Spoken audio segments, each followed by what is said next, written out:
Muscovy ducks have very large, very complicated penises, and that got Yale researcher Patricia Brennan wondering.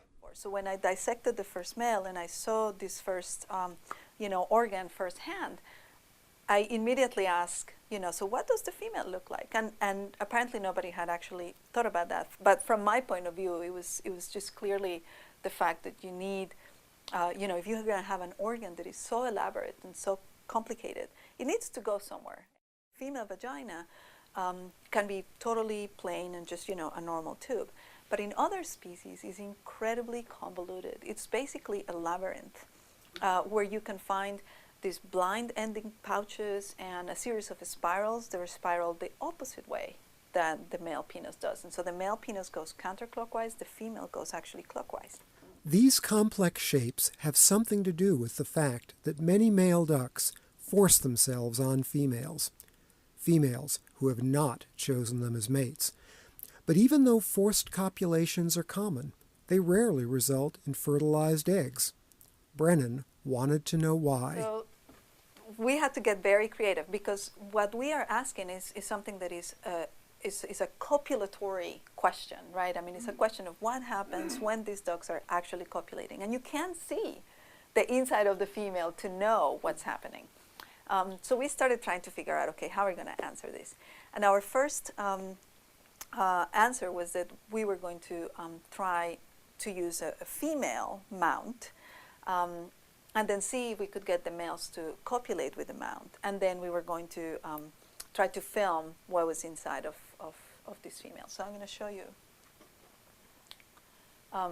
This was our first effort here. This is, we call her robo-hen, because the idea was that she was actually going to have a motorized part so that, the males would come in and do their courtship displays. And what we did is we fitted her cloaca right back here with a glass tube. And the idea was that then this was going to have a small camera inside where we were going to be able to film what was happening when the males were copulating. But as it turns out, sadly enough, the males were not interested in mating with the mount. She wasn't realistic enough and she wasn't providing the stimulus that they needed. So they moved to Plan B. Have male ducks ejaculate into specially made glass tubes. But just as we had predicted, what happened was that when we tested the males with, the straight tube, this is what we called our control, and the one that matches his spiraling, the penis averted every single time with no problem. So basically, all the process happened the way it's supposed to happen. And we compared it with what happens when the males avert their penis on air, and it was no different. So it just happens the way that it's supposed to happen. But when we tried the female ones, then what happened is that most of the time, the vast majority of the time, the penis would just basically get stuck at some point in these tubes.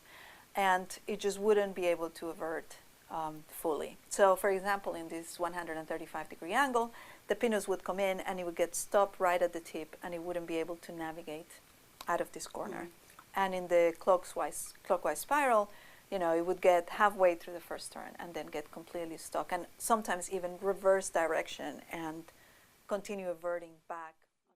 So anytime where the penis is stopped, the sperm just spills out of that external channel, and therefore the males still inseminate the female. So there is still sperm that's going inside the female.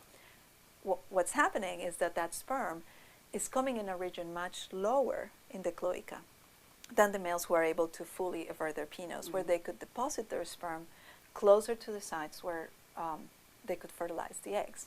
And we think that is the crucial difference. That's what's allowing the females to really manipulate the chances that one male versus another one will be able to fertilize her eggs. What would Darwin have said about this? I think that Darwin would have secretly loved it. But he lived in a time where everything was, Victorian times when people were so ashamed to talk about sex in public and things like that I think that he probably would have not really said much about it in public.